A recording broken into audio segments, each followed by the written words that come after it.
Jeff and Kyle from A Light Within. How are you guys doing? Great. How are you doing? Thank you.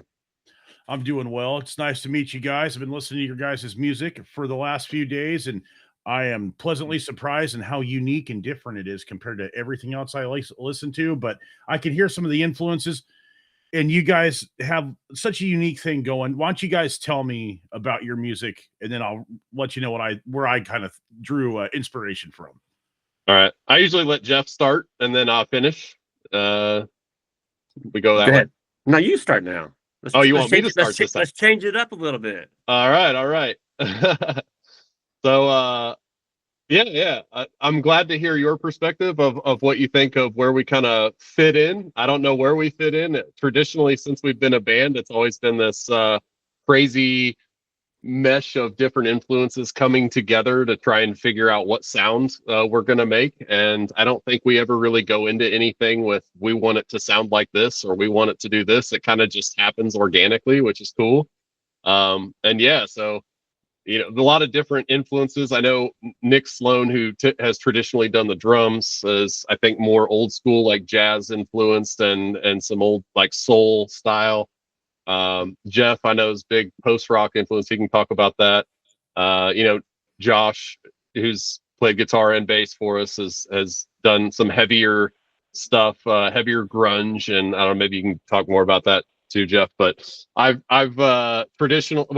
over the past decade at least, just really kind of settled into a progressive rock, old man style vocals. Not as heavy and angry as I used to be as a teen and in my 20s. So I definitely did go through those phases of some more heavier metal, some growling and some death metal and there's some screamo in there and all kinds of things. But I've kind of settled into this. I'm 44 years old now. I'm kind of just, keep it a little bit lighter, more melodic. I'm really influenced by Steven Wilson, like Porcupine Tree style. Catatonia does heavy music with melodic vocals. I'm really into like some modern progressive metal, such as like Tesseract. I'm friends with those guys and really love. I mainly just more gravitate to something that's more melodic vocally, but gets heavy at certain times to fulfill what's necessary in certain points of the music. But I can't scream a whole song anymore. So that's kind of where I'm at vocally, and that's kind of what I revolve around to as influences. So over to you, Jeff. Yeah, so I started in the post-rock, post-metal genre. Probably in 1996, I came across, when I was working in a record store, I came across Mogwai's Happy Songs for Happy People. It's a great post-rock band, and they have this heavy sound, but they also have these ambient moments too. And then basically like 2 months later than that, I ran into ISIS.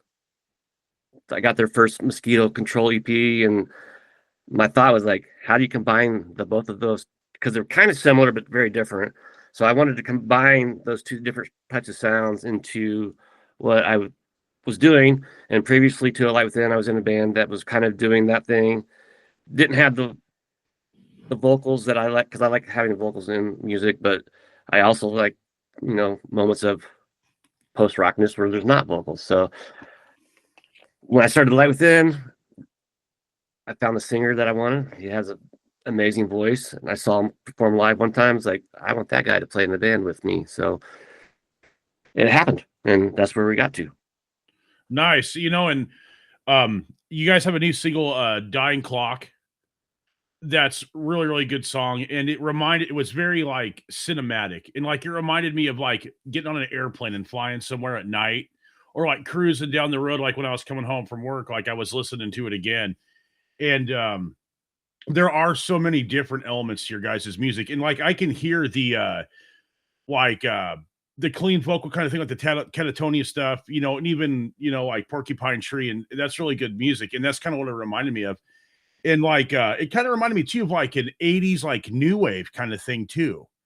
The vocals do. And I think it's really cool. And like, the music's kind of like shoegazy. I mean, people want to use like, throw like Pink Floyd, kind of like derivative kind of stuff. And I'm not saying that's bad. I think it's really freaking cool. And it's kind of refreshing because like most of the time, like music nowadays, especially, I mean, there's a lot of different, genres of music, but stuff fits into a box. I think it's really cool that your guys' sound doesn't do that necessarily. And I watched a live video, and I have to say, you guys sound just as good in a live setting as you do in a recording. And the Oh vocal wow.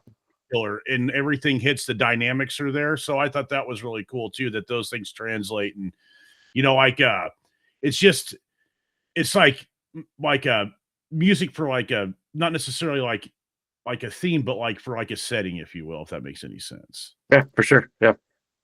Yeah, I take that as a compliment. I love that. I Yeah, love I do hearing too. that. So, and it's yeah, I like how you're talking about like on the airplane and stuff like that. I think it really fits. And the people you mentioned, like I love Porcupine Tree. I love Stephen Wilson. He's probably my biggest influence nowadays. Catatonia. If we can fit into that, I think we're doing a good thing. We're definitely different than both of what they're putting out, but that's kind of like it's more of a mood, right? So if you're in Right. a certain mood, then you can fit in. Like we would fit well on a playlist, maybe with those bands, Absolutely. and that makes me happy. Yeah, man. And um, it's diverse. Being diverse is a good thing. Having dynamics is a good thing, because even though I'm like super into metal, and I mean also other stuff too, like everybody always says, but yeah, I'm a big the older that I get, the more I like clean vocals too. And I love death metal, I love heavy vocals, but melodic singing is something that I think is should be embraced more in metal. And I mean, and it is, but like I think it's more powerful having clean vocals than it is having, like just death growls all the time, because it's more emotive. Not saying that stuff doesn't give a vibe or doesn't have a feeling, but like, Right. Yeah. it's so much to me, like elevates everything, like having the cleaner vocals and with the big atmospheric textures and all the layering and stuff. It sounds really, really cool. And I think that lends itself to that like cinematic sort of motif, if you will, of what you guys are going for, lack of a better term. But Jeff, like you are a metal guy, or maybe more leaning to heavier music. Yeah. When you started the band. So before you started A Light Within, what kind of music did you play? Were you just like a straight up like death metal guy, or just like a metal dude? Like what was the transition? So my first foray into playing live was more of like a angular post-hardcore thing.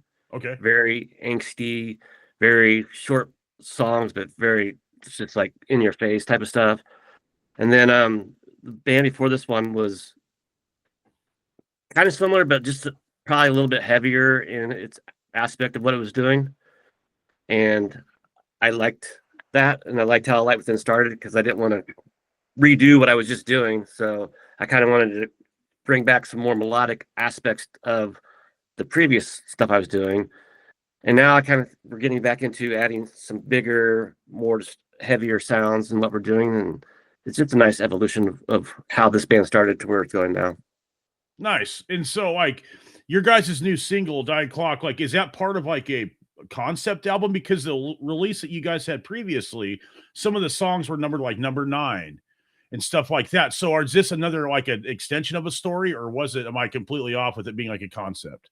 No, it actually, yeah, it's very conceptual. So I'm a huge concept guy. Always been into huge concept albums. Pink Floyd influenced. Just name them. All the ones on the prog rock scene. Always been into those. Our first 3 EPs were all just one big concept, but split out into 3 different parts. So that's why you notice the page numbers on all the title tracks. It's the life story of someone that we had developed as a third person fictional story. We found their diary, we transcribed it into musical format. This is how we interpret what we have found, and these are the stories in chronological order of this person's life, from early on in childhood all the way to kind of like a death scenario. So that Go ahead. Yeah, go ahead. Please. Oh, I was going to say, Okay. so it's based upon a fictional character that you guys had found, like you're saying, like their diary. So you're like telling their story, or was it like a real person? No. So for this band, it was all fictional, third person, made up stories, metaphorically written to be able to relate to as much audience as we could, right? So in the story, you don't know if it's a he or a she. right? So the listener could listen to and read these lyrics and say, oh, that sounds like my grandma, or oh, that sounds like my grandpa could have lived in that life, something like that. So that was kind of what we were going for over those first three EPs. We kind of cut that concept off at epilogue. So we had preface, body matter, and epilogue, kind of like the conglomeration of parts there. And then now we're going with a different approach of kind of just doing individual song concepts, right? So Dying Clock is kind of a metaphorical concept of us as a band. We have this ongoing appending album right now on our Bandcamp just called Reconstruction, and it's just full of COVID kind of like chopped our nuts off as a band, because we were kind of like had this trajectory of getting more popular and getting a name for ourselves, and then when the scene got shut down, it kind of just like killed everything off. So we're kind of reconstructing ourselves as a band, whether that be through guest appearances on the recordings, people that we jam with, the way we write music and record now, more digitally, more focused around sharing files online and less being in the room together. And that's not, COVID's not an aspect of that anymore, but it's more of like, hey, we're older now. People in the band have families, they have kids, they have baseball games to go to. It's really hard to get in the room on a stable schedule every week. So this is kind of us as a band adapting to modern technology. And, instead of just quitting, we're continuing to progress in the methods that we can, right? So Dying Clock is kind of more of a conceptual thing of, are we dying off as a band in the ways of our old methods and kind of reinventing ourselves at the end, or not? So, and I could dive into it more of that, but then I'd be blabbering forever. But yeah, to answer your question, there's a lot of conceptual aspects in most of the things I write, but try and metaphorically relate to as many audience members as I possibly can. Ironically, though, that's changing in our next song. We're still doing a long, crazy song, and it might have some heavier vocals in there. I think I'm going to be doing some death growls in there. I've been very influenced by Opeth lately, so I'm really going to try and do the blend thing. And there might be some very first-person lyrical content as well. So we're going to try and do something completely different with this next song. It's already sitting at 12 and a half minutes. So we're still going to keep the whole progressive. We're not conforming to any pop structures. Nice. And it's kind of like when you go to the bar and you like want to annoy everyone, you put on like Iron Maiden, Rhyme of the Ancient Mariner, because it's like 13 minutes. So that way, you have complete control. I mean, this being funny, but like, and I can definitely hear like an Opeth kind of thing too. Like I was like, I can see you guys like moving in that way, especially with like a Steven Wilson thing, and that already being there, because Opeth has changed considerably over the course of their career. Like they were like a melodic death metal band, and then Michael Ackerfeld's got like, in my opinion, probably the best heavy vocals in metal. Like in my, like that those Bloodbath albums that he did. If you haven't heard that stuff, they're freaking killer. But even Opeth's great, and like, and that brought me into like learning like or listening to like Camel and stuff like that. But like Jeff, like you guys have been at this since '96, you said, so you paid your dues and put a lot of time in. Has it been odd embracing technology, like talking about like, you don't have to be in the same room together, but but maybe like file sharing is the new like jam room, we're going to write a song? Because like in my experience, I think it's actually more difficult to write music with multiple people than it is to like just present a finished idea or go, this is where I'm at. What can we build off of it, instead of going, well, everything gets changed a million times, and like the initial spark of something is lost. And then you're just kind of like, over what you had to begin with, because you can't find it. Right. Yeah. So Kyle dragged me in kicking and screaming into the whole digital thing, because like I'm a dinosaur. I've always known analog, been in the room writing the songs. So that's what I knew. And now I'm embracing the new thing. I'm liking the new thing, because like we can go in and change the tone of a guitar without having to go in and reset up the amps and place the mics. We can go in and tweak things much easier now, and can make that guitar tone over here sound really cool, and then this one over here and this one, and then blend them together, and you have a unique sound without having to go into the room, set up the mics. Oh, that sounds like shit. Hold on, move forward that way. So, yeah, for me, it's a whole new thing, because like I said, I was an analog dinosaur, and now I'm not. I'm just I'm just a dumb digital guy now that I don't know what I'm doing, so I'm trying to figure that out. No, I hear you, man. Well, there's lots of YouTube videos. I mean, and it's just the convenience is nice, and then like the consistency is nice. Yeah, And I think, I mean, not to say that technology can't be used as a crutch, but I think that there are some higher standards that go along with it too. Like you have to play in time. You Yeah. have to be consistent, stuff like that. And I'm not a drummer, thank God, but like I could see how it would be difficult to embrace that. But I'm a big stickler on like playing in time and all that kind of stuff. Nothing's ever going to be perfect, but that's a good thing. You know what I mean? Like if you go for that kind of stuff, it becomes sterilized, the emotions lost, or like the performance or the feels gone. So it's like a mix of both. But what's really cool, especially with the band that's got so many like layers to it, by embracing modern technology, are you guys like adding any backing tracks to your live set? So that way you can have like the big, dynamics that your guys' recordings have. It kind of allows for that in a live setting too. So yeah, we kind of played our last live show back in 2022 as kind of a reunion to celebrate the overness of COVID. But ever since then, we've never really gotten back together as a unit to become tight live. So right now, I think our main focus is Jeff and I are going to continue to start putting out songs while the other guys are busy in their real lives. If they can, if we want it to get to the point where there's a demand for live light within, so that we can feel motivated to go put in the hard work. You're in a band, so I know you know how hard a work it is to be tight and be proud of your work when you perform live. In order to do that, we want to, put in that work. So if there was a demand for that work, we want to do it. However, at this point in time, we're in the mode of writing new music, and that's really what fulfills us, is the creativity at this point in time. Jeff's more of a live guy, but he's fulfilling that need with a side project he might be able to pimp here in a minute. But yeah, so that's kind of what we're focused on now. But as far as to answer your question, I've always tried to put in not so much backing tracks, but I have a sample player that I can stomp on as a vocalist. So, and I know when a point in the song comes in, like we like to do heavy synth breakdowns. So if we hit the breakdown, I stomp on the pedal at that point, we have a backing track like sampler playing in the background. Right. And then I drop out as a vocalist, the instrumentals keep going over the top, and then we come back in wherever we come back in. So we've tried to use that method. It's not as like have a full backing track production in your earpieces and you're going along to what's playing along in Pro Tools on your laptop next to you. That's awesome. I respect that too. That takes a lot of work to practice to that whole entire set that way. I love that that's done, but I just don't think that's us, until the day that we're touring on national tours, then I think we can step up to that point. But right now, I think we're just, we would be kind of just trying to blend it a little bit.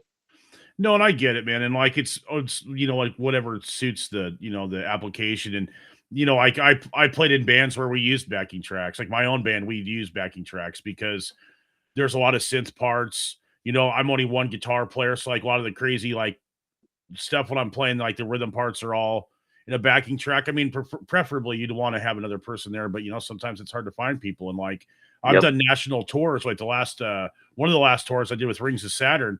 Like I just used a Boss like loop station pedal, and I would just use that for the backing tracks and the synth parts and stuff like that. So I get it, man. And it's good to have those outlets too of other bands and other projects. And I understand too, because I'm getting old, man. And it's hard to have the motivation to go out and play. I mean, like my band, like we don't play live unless we're on a tour.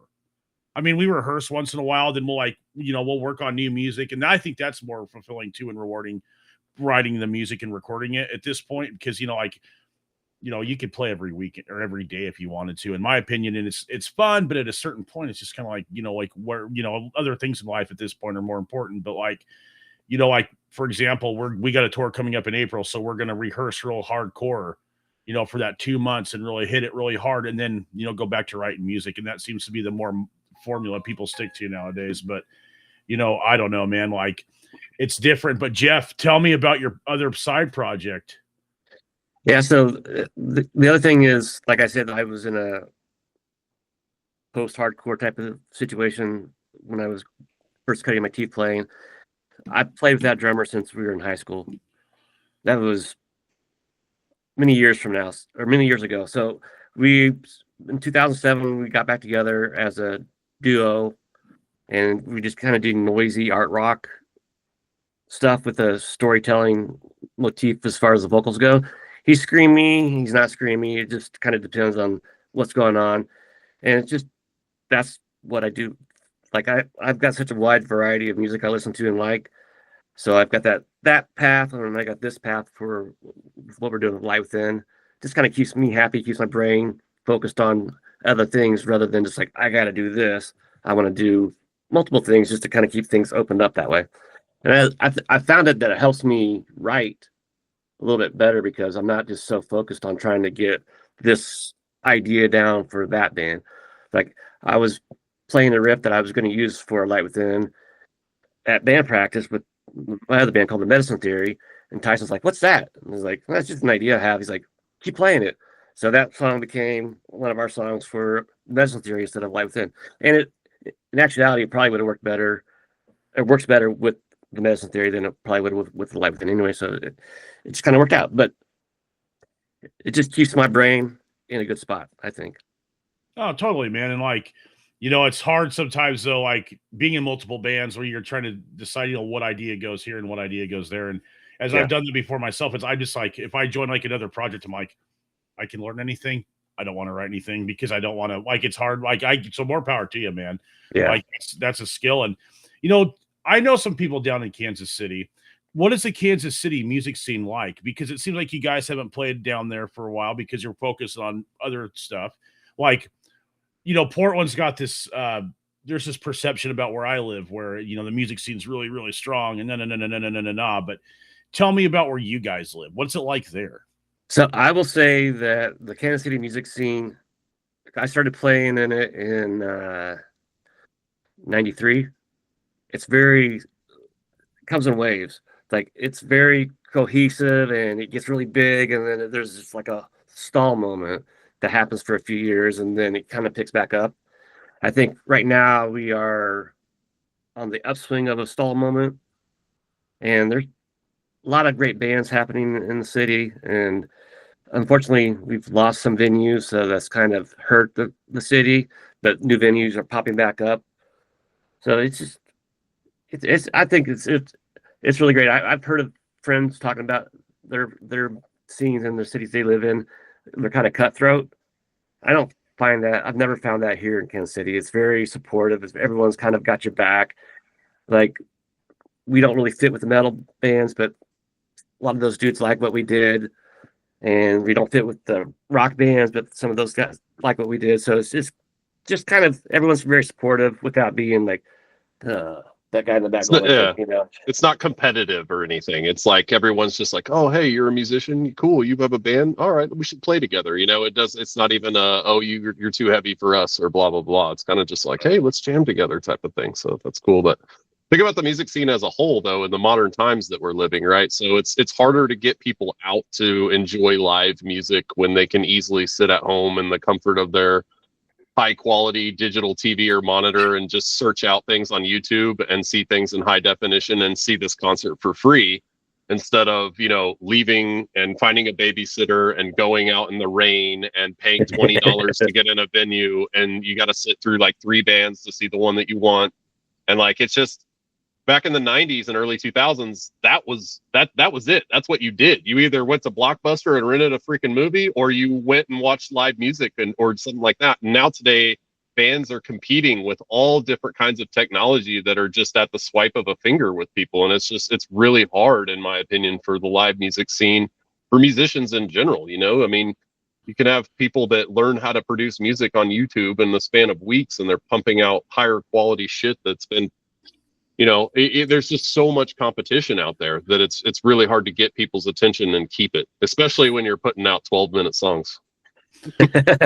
Yeah, man, that's tough to make an Instagram reel when they're all 12 minutes because what part do you choose, But no, and you're so right, man, because like me and my chick were talking about this yesterday. Like, people used to go to see shows and go to the movies.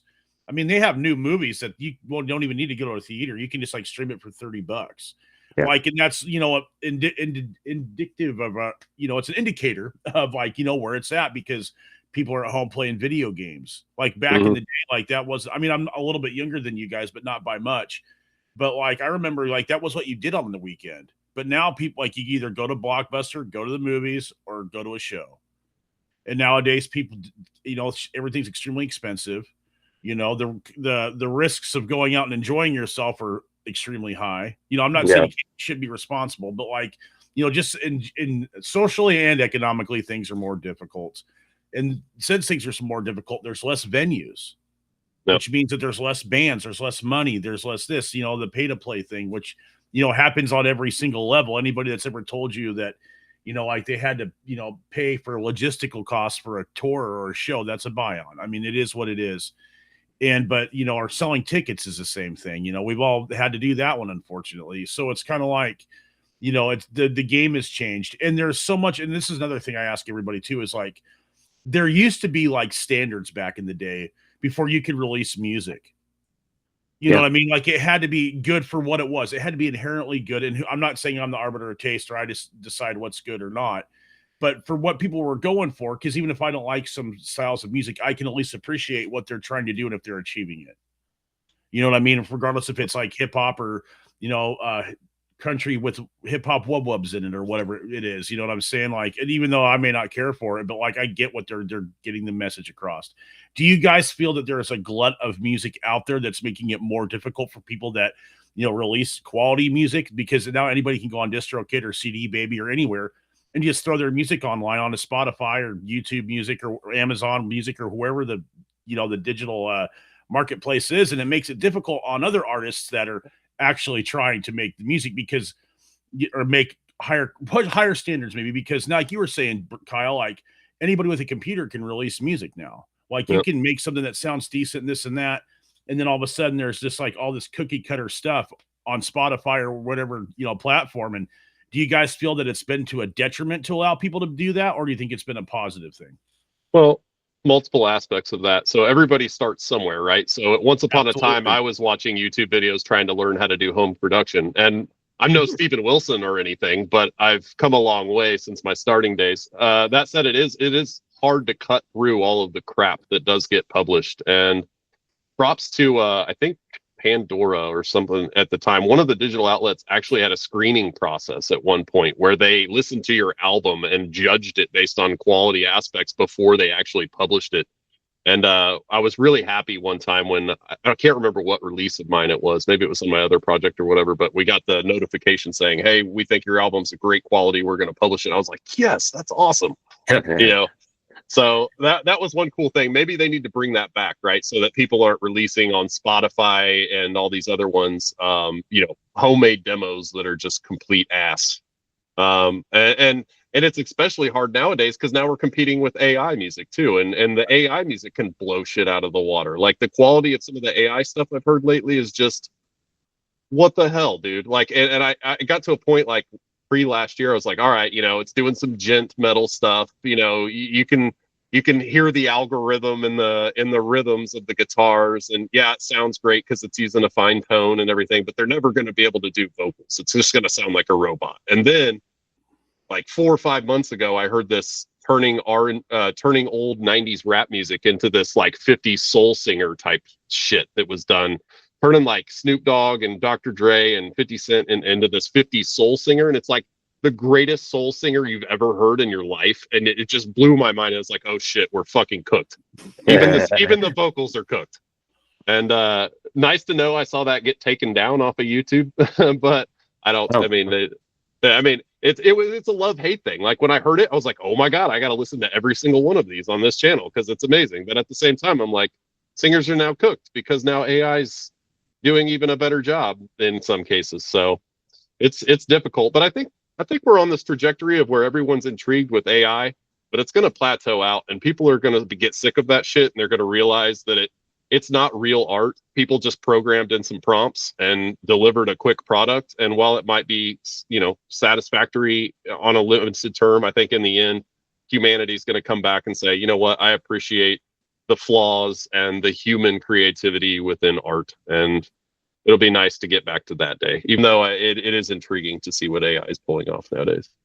Well, it's interesting because as like the entertainment companies become smaller and smaller and smaller because there's like 3 record labels or entertainment companies that own the entertainment industry.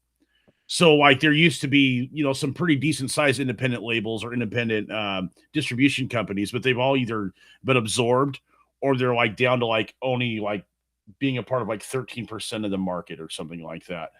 So with AI music, like you're saying, they can have people just write in the prompts and make the music. And even Spotify got busted, or whatever. They had somebody, I'm sure you guys heard about that, like that guy from Sweden or whatever. He had like 9 million bands and they were all making like $1.25. But you know what I mean? That's insane. It's almost like like bot farming kind of stuff, or like that's what it's turned into, and even like MIDI technologies existed since the late 70s. I mean, they've been using sequencers forever. You know what I mean? That was one of the first things they had written for Windows was, I'm not a big computer nerd, but I've, read about this stuff enough to know because I find it to be intriguing too. But like, I've never asked AI to write anything for me. I've never asked it to write a lyric, a guitar part, or nothing. Have you guys ever, just to see what it does? I mean, I'm not saying that I've never used it to make like a video real quick so I could have a visual to slap up with my Instagram, reel or whatever. But like, I've never asked it to make music. Have you guys ever tried to do that just to see what it shit out? I have not. I use it for I use ChatGPT to clean up writing. I'll put a letter or whatever together. I'll just make sure it doesn't sound stupid. But then when it changes anything, I make sure it's in my voice. So I'll go back and change what they changed to make sure it sounds like me.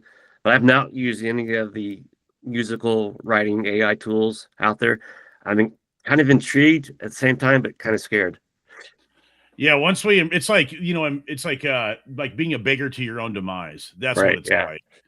And I was watching this thing with Rick Beato. Like I watch this once in a while, and he was talking about it, how he went in front of Congress and testified about that. And then like, the whole payout thing from Spotify and other streaming services. And then they had Gene Simmons up there testifying in front of Congress, which I thought was kind of interesting too. And, love him or hate him, he actually had some good stuff to say that, people need to get paid because the streaming services have a vested interest in putting that AI music to the front. Right. Yep. You know what I mean? And it is payola, like back in the old days, like when you'd have like in the 50s or 60s, you'd have a record and you'd have to pay the radio stations in order for them to play it. It's the same thing. So like that way, the artist doesn't have to be paid because what they'll do, the business model is these people write the prompts, the music's made, they just end up paying themselves because somewhere down the line, whoever owns the publishing to that music is owned by one of those entertainment companies. So it's like this whole self-fulfilling prophecy. It's a vicious cycle, man. So it's crazy. And I don't know, like I haven't talked to anyone that's actually gone on record and been like, yes, I've used it to help me write music. But you can tell though, like especially like in the guitar arena, like with all the Instagram noodlers like myself and other people, you could tell when they've used it to write something. Like it's abundantly clear. It's bad enough that it's all fake performances, but like I under the impression that when I hear something, I can tell that somebody's used AI to write it. Just like when my kids turn in their homework and the teacher says bullshit, you gotta. Well, like you mentioned, Rick Beato, he played an AI song for his kids, and there was some frequency or something in that song that the kids heard, like, oh, that's totally fake, and Rick couldn't hear it because the older we are, we can't hear some of those things, and he was just amazed that the kids picked up that it was AI because he played like 3 songs that were very similar, and they had to pick the AI one, and they picked it out because there was some frequency in that thing. I'm sure AI's already figured that out and got rid of it by now, but at that point in time, he said both of his kids, like, no, that's the fake one, Dad. And that's kind of killing. Most of the time I can tell. But with this 50 Soul shit that was coming out, I couldn't. It was hard to tell. But wow. That's crazy, man. Like, I'm not surprised though. It's like you said though, maybe dude, like maybe this is going to like level out at a certain point, but like, it's interesting because not only like, through like automation and stuff like that for like, manufacturing processes and stuff, I really think that like AI is going to like a lot of white collar jobs and like numbers kind of jobs. It'll take it out with it too. Like it's anything that's like not sort of emotive, like that's what it's going to be used for, so if you want to use it to like write a drum beat, or I'm not saying that drums aren't, but like anything that's just like in out input output kind of thing, it'll take over for it for sure. Yeah, But it's like that's what the people making real music, though, you know?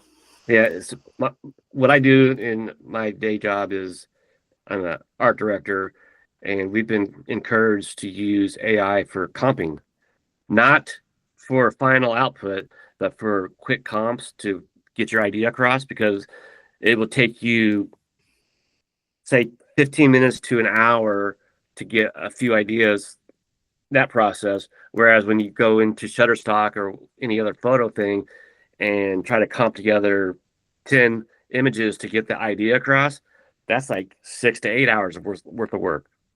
So, that's why they're encouraging us to go in that direction just to get an idea sold or together and then kind of fine tune it later if it gets picked. That's interesting, man. And I mean, I get it, though. It's like a editing tool and everything, like you said. For So, sure. Yeah. but, whatever on that one. So, what are your guys' plan for 2026? You just dropped a new song. How many more do we have coming? Was this part of an EP or is it part of an LP? Or are you guys just gonna like release singles consistently? Like, what's the plan here, man? So I think that's our strategy at this point in time. Traditionally, since we've written in the room, it's taken us a long ass time. We did recordings, in the studio and stuff, and it just it's very time consuming. And so the fans that we do have, they're like, when are you going to put out new music? It's been 3 years or it's been 4 years or whatever. And so I think just to appease ourselves, right? Because you're a musician, when you finish a song or 2 or 3 and you just have them sitting in there and you're waiting to finish the rest of the 4, and by the time you get all of them to fill an LP or whatever, an EP, by the time you finish it all, then you're not even pumped about the first 3 songs you wrote anymore because they're 4 years old and you're just like, I got sick of those songs, I've heard them a million times, so how are you going to go promote it, right? So we're kind of just doing it, like winging it, like single by single. Get excited about writing a song, get excited about producing a song, and then get excited about releasing a song, and then move on to the next one and forget about the last one. That's kind of the method we're going with now, just to appease us and the fans that are waiting for more. Dude, and that is so true. Cause like, I don't know about you guys, but like when I I've heard a song to the point before it's released, I don't ever want to listen to it again. I think pretty much everybody feels that way. Like, I know very few people. I would like to think there are none or there aren't any at all that listen to their own music. Like, you know what I mean? Like after the point of release, I mean, it's nice to walk down memory lane and all that kind of stuff, like real cool. But like, we can't live there though, because once I release something or it's the mixing's done, all that kind of shit, I don't want to hear it ever again. The only time I want to hear that shit is if I'm going to be playing it in front of somebody. Like, I don't care about it anymore because on to the next idea. And that's one good thing about technology and the single route and everything else. But, I hear you, man. Like, I got albums that are done. Maybe that they're not done, but like everything but the vocals and, or like the drums need to be fixed in a couple spots. But by the time that shit's released, yeah, it's like 3 or 4 years old. I'm like, I don't want to listen to this anymore. Yeah, but I think we're going to take those singles and compile them together for like a full-length EP or full-length album, just because some people do like to have them all in one spot, Mm-hmm. And it'd be cool to put it out on vinyl, but that's expensive, and we'll see what happens.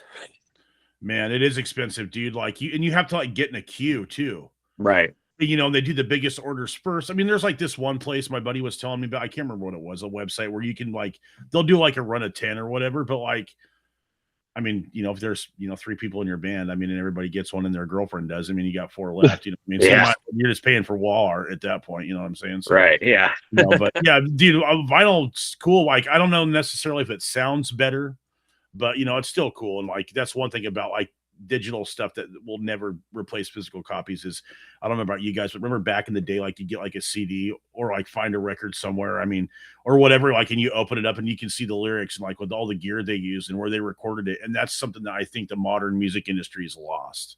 Yeah. The mystique and all that kind of cool stuff. You know what I mean? Like, it's a shame. Well, that's what interviews like this are for.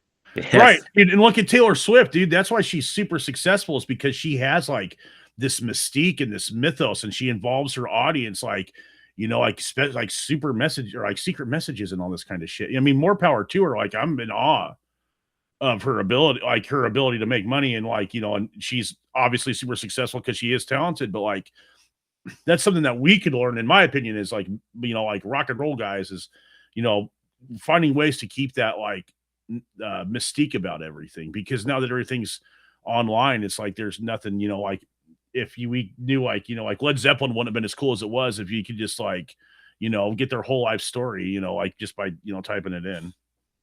Yeah, like those two albums I mentioned earlier, Mogwai and Isis. I picked both of those up because of the album cover Oh or yeah, the dude. CD artwork. I didn't care. I didn't know who it was. It was like the Happy Songs for Happy People. It was just a chrome cover with the title on it. I'm like, this is interesting. And since I worked at the record store, it cost me hardly nothing. I mean, Hell yeah, man. it was like $6, whatever. And then the artwork on that was so cool. I'm like, I want that just for the artwork. And it was an EP. It cost me like $4.50 or whatever because of my discount. But you don't get that anymore. Like I can't tell you how many albums I picked up just because of the artwork. Oh, dude, for sure. Like I remember getting like Morbid Angel albums, being like, "This looks crazy." Like my parents would think this is fucked up. Like seriously, I'd be like, I'm gonna go to hell for this. Awesome, you know what I mean? But when you're a kid, that's what it's about. It's like, Right. It speaks to you for some reason, not because you're, evil and fucked up, but just because it's like the colors are cool or whatever the imagery is. It's whatever, and that's one thing. Like not having record stores anymore, like. Because I kind of like caught the very tail end of that era, and I lived in a very rural place, so like I'd have to drive like 2 hours to go to a record store. Oh wow, yeah.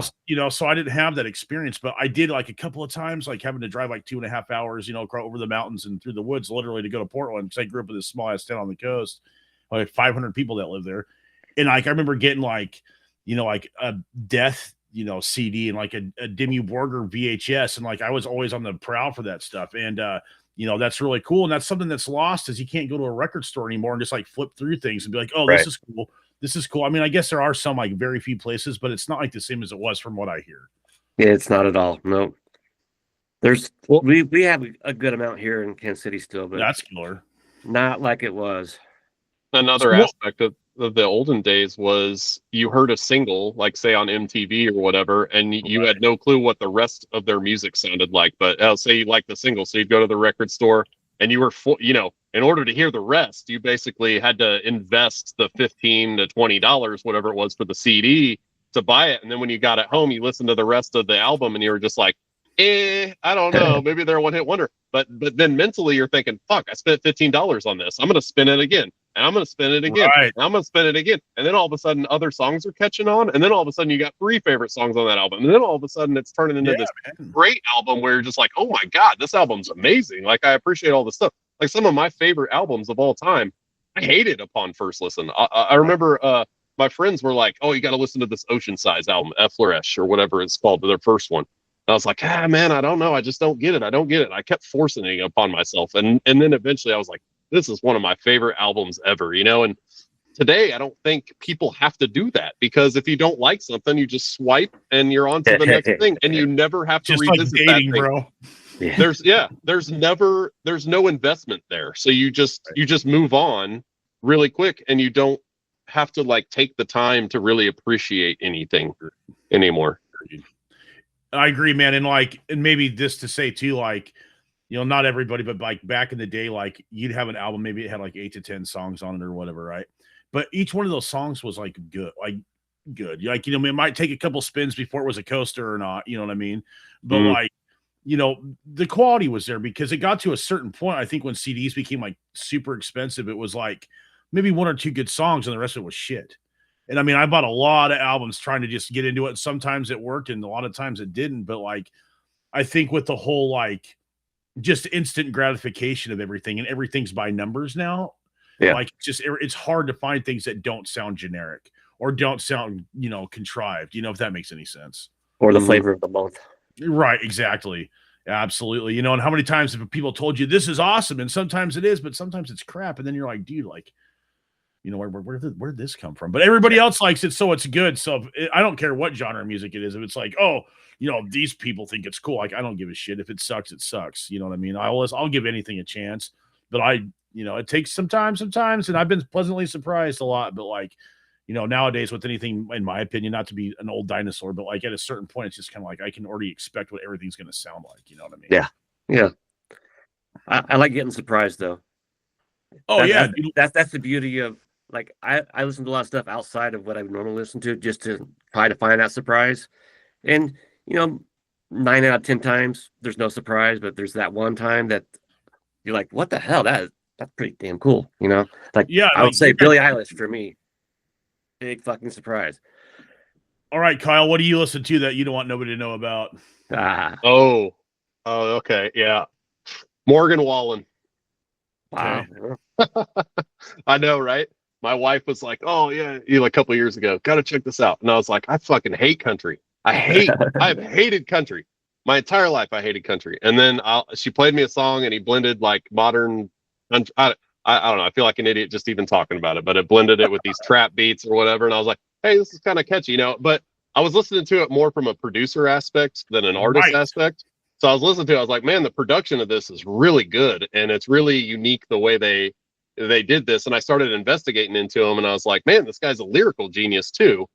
And I was like, okay, I got respect from on the lyrical aspect too. And I started diving in, and I was like, wait a minute, look at these song credits. Credit this guy, this guy, this guy. I was like, he's got a whole team of writers and producers around him. Right. So I lost a little respect because I don't really know how much of it he's actually doing, or if he's got a whole entire like multi-million-dollar team around him doing all this music for him. But I will say the final product from a production aspect, lyrical aspect, pop catchiness aspect, it just hits all the things, and I have to respect it. It's really good. That's cool, man. And I listen to music a lot like that too. Like I'll listen to it from a different aspect. Like I try to like separate myself from it as a musician or whatever, because not to be that guy, but I'm a judgmental asshole because Yeah. We all are.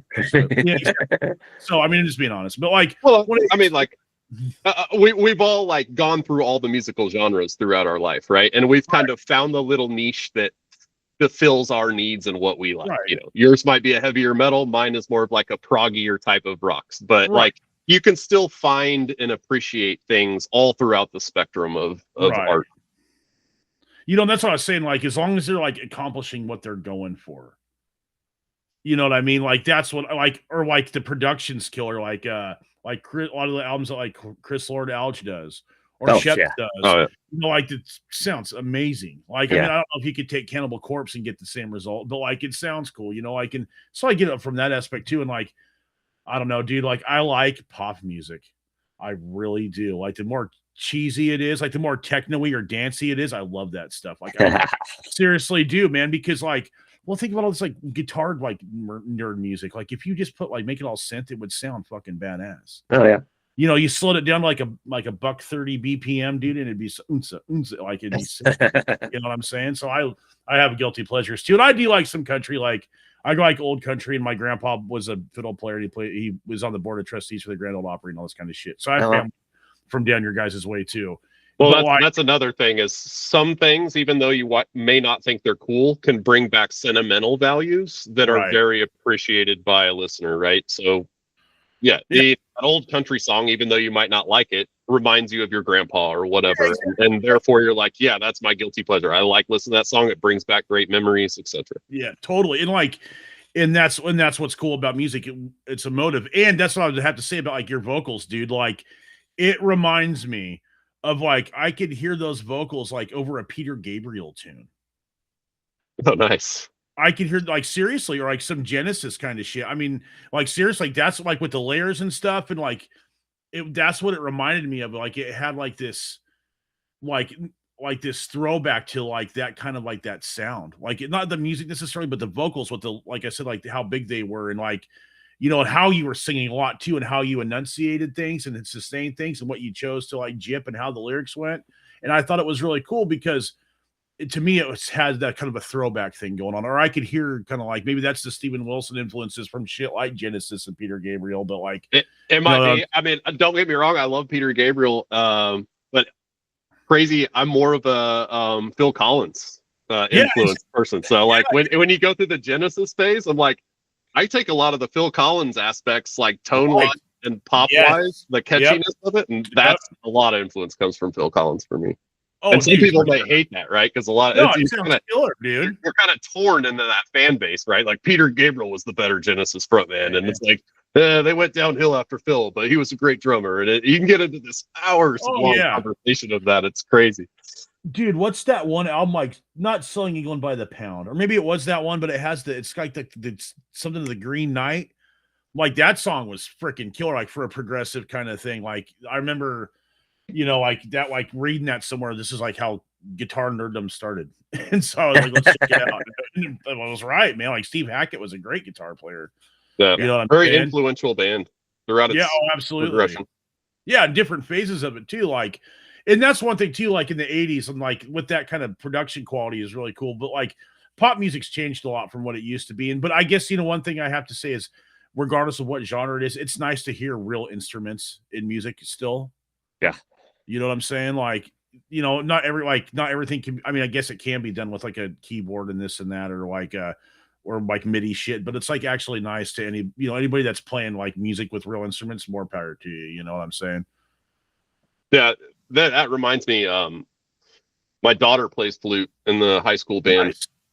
and for my other project, Molotov, I wrote a flute part at the end of my song on keyboard, and she goes, "Dad, I'll play that on real flute." I was like, "Really? Awesome!" So I printed out the notation and gave it to her, and like a couple weeks later, she just came down while I was sitting at my computer. She goes, "Dad, I'm ready to record that." And I was like blown away. I was like, "Sweet, let me get my mic set up." So I set it up and recorded it, and it turned out amazing. And I was just like, That's "Yes, rad. I feel so much better putting this out with a real flute on it than a synth flute." I mean, you got to do what you got to do, but to have your kid involved, man, because I am a single parent Yeah. of 4 kids. Like my oldest boy's in the Marines, my daughter is going to college, but like I try to get all my kids to play an instrument, and they wouldn't do it. So more power to you, dude. Like that's rad because as far as I was concerned, I was going to be the coach of the next Van Halen, but it didn't. So that's rad, man. Don't get me wrong. That's the only chance I've had to collab with her. Maybe more in the future, but I've been like, "Hey, come write a song with Dad. We'll make it as poppy as you want, or whatever. Right. Let's just start somewhere. So Totally. yeah, I'm really proud of that one moment. Hopefully, it'll grow more. Awesome, man. And so, do you guys have any new music that's going to be released in the near future? Like, or do you have a timetable, all that kind of stuff? So Jeff's been coming over to my house, and we've just been writing as a 2-piece the last few weeks to just continue the momentum. And I think Jeff's excited, but I'm really excited about this one that we're writing on now. It's sitting at like 12 and a half minutes. It's real proggy. Think Pink Floyd meets Opeth meets Nice. I don't know. Junius. There's some the 80s synthwave stuff in there. It's just a big mess of everything we've been kind of doing collectively throughout our lifespan. So we're really excited about this one. I'm working on vocals now. I don't know how long it's going to take me to finally get sick of it, because there's that statement that art is never finished, it's only abandoned. George Lucas said that. Yeah, I use that one all the time. Yeah, so I mean, like, I'm to the point where like I love this song, and I'm going to sleep listening to it just to sit there and critique the hell out of it, thinking, what do I need to add? What do I need to take away? How do I need to do this vocal or that vocal or whatever? And there's going to be a point where I'm just like, all right, I'm so sick of listening to this song. I just gotta, be done with it and move on. And at that point, we will release this song whenever that is. It might be a month from now. It might be, well, I mean, you go through the PR process, then you got to wait at least another 6 weeks, right? So, all right, totally. We could be done with the song in a month from now, or maybe 3 months from now. So we'll see how soon I get sick of it or not. Oh, well, there's another aspect in that too, is if we want to decide to go with an outside drummer or bassist, or if the other guys in the band want to partake, then that extends the whole process. So Jeff, like, what I'm kind of understanding here is like you guys are kind of like the core of the band. Yeah. Okay. So you guys, had taken a hiatus, for lack of a better term. So now that you guys are like back making music again, is it just kind of like up in the air? Like, let's like wait and see if everybody likes this kind of stuff. And then if the other people don't want to be involved, or not like, but like if they can't be involved, if they're busy, whatever their shit is, like you guys will continue to keep putting this music out under the name. Right. That's awesome. Kids, don't stop, dude. Like people, Yeah. I spent a lot of time messing around with friends and shit, and they just, fuck that noise, dude. That's awesome. You guys have got a plan. Yeah. Well, Go ahead, Jeff. Sorry. Yeah. It took me 3 years of fighting with this idea of, do we wait for these guys or do we venture forward? And I've talked to friends of mine about this for a long time, and they've all said, look, it's you and Kyle, just move forward with it. And I was like, no, but it's the band. And I'm faithful to a fault, Right. and it hindered a lot of forward progress that we had. So now I'm not gonna say no, but I'm gonna move forward as like if Kyle and I are excited about the song, we're gonna move forward with that song. If we're excited about this idea, we're gonna move forward to see where that idea goes, and that's how it's gonna move forward. Dude. Like I've said in the past, this is the new way forward for us at the moment. It's not an easy thing either. It's I mean it's a struggle because the other guys have been core members in the foundation of the band. So I think we're trying to say, hey, we're writing ideas. We'll present them to you if you're on board. Feel free to get your input and get involved. Otherwise, if you don't get involved or can't get involved, there's some reasons why they can't get involved in that, other real life priorities, etc. Then we're not just going to say, okay, it's dead in the water. We're done as a band. Yeah. We spent a decade building this brand. I think we have a decent reputation in kind of the niche scene that we worked our way into and, developed somewhat of a fan base. So there's no reason killing it all off and trying to rebrand from scratch. So just continue moving on with the brand. And this is just the evolution of A Light Within, much like Genesis was when they had to, move on from Peter Gabriel. Absolutely, dude. And that's what I did during COVID. I was in a band and we were doing really good, and then COVID came by and wiped out a couple tours for us, and we were super stoked to be doing those. One was with Propane, one was with Archspire, so we were super excited about it. COVID happened, no more. But so I'd written all this music, man, and I kept sending demos to everybody, and I'm like, hey, what's going on? We can all record at home, or we're not going to die. You can come to my house. I'll leave for 4 hours and do cartwheels or something while you track your parts or whatever. You know what I'm saying? I'm not downplaying anything by any means, but I was willing to make it work. And other people weren't willing to do that. And I finally I wrote a bunch of music, and I'm like, man, I might as well put it out now. Why stop? And so I hired a friend of mine to play drums on it, and then send him some files, or I was like, okay, I'm going to make an instrumental guitar record because that's something I wanted to do. And so I did that. And then I did 3 or 4 cover albums. And finally, they're just putting shit out. I mean, it's not shit, but putting content out. I was like, oh shit, I got a real manager now. Oh shit, I'm going on tour with Rings of Saturn. Oh shit, I'm going to go to Europe now. I'm going to, you know what I mean? So as long as you keep moving forward, good things are going to happen.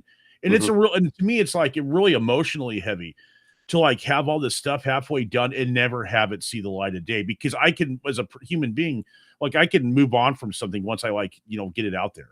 Yeah. You know what I'm saying? I don't have to be shoulda, coulda, woulda shit, or oh man, this would have been really cool. Just get it done and get it out there. Fuck it. On to the next thing. Cause that's what we are. We're making musical widgets here. I mean, it's fulfilling, but at a certain point, you just can't sit on everything forever. Yeah. And your friends can't hold hostage either, And it gets to the point where it stresses me out, where if I have too many unfinished ideas sitting in my bank, I'm just like, oh my God, I'm stressed. I have to finish all of this stuff, And it's like Dying Clock sat in Dropbox, the band Dropbox, for 4 or 5 years, just waiting for someone to do something with it. When finally Jeff was just like, Jeff did it. He's like, come on, we got to finish that song. And I was like, all right, let's do it. Well, that's rad, man. And I mean, better late than never, of course, but just keeping the ball rolling, dude. Keeping the lights burning, if you will. You know what I mean? Just trying to, keep moving forward in a sense, for another reason than that. Like you say, it's stressful. And what's really stressful is when you're relying on other people to do something, and you're just like, dude, do your job. You said you want to freaking do this, do it. I'm at a certain point, it's kind of if the shoe was on the other foot, it's like, come on, man, So good for you guys. You guys got a plan without any other stuff. It's nice to hear that you guys took some time off, but now you're making music again, releasing good music too, dude. So, you guys got what, 6 releases? Well, we got the 3 EPs, and then we have 5 single releases. Okay. Yeah. And I saw your guys' Bandcamp and all that kind of stuff. But anyway, before we wrap this up, you guys, it's been really cool talking to you. It's nice to meet you guys. You guys have awesome music, and it's very refreshing because it's different and it's unique. Especially to somebody for all of us out there that listen to extreme metal, and check these guys out because it's going to be cool, man. You might learn something and, look at life differently. So anything you guys want to say before we wrap this thing up? Thanks for your time, man. I appreciate it a lot. No worries, dude. Matt, you've really made this a really nice conversation to have, really easy to have, comfortable, so great job, man. Keep it up. And thank you so much for your time and ears. Hey, man, no problem. And nice meeting you guys. I appreciate the kind words. Keep kicking ass and take care of yourselves. I'm looking forward to hearing the next track in the next 6 years. I mean, 6 weeks. So take care of yourselves.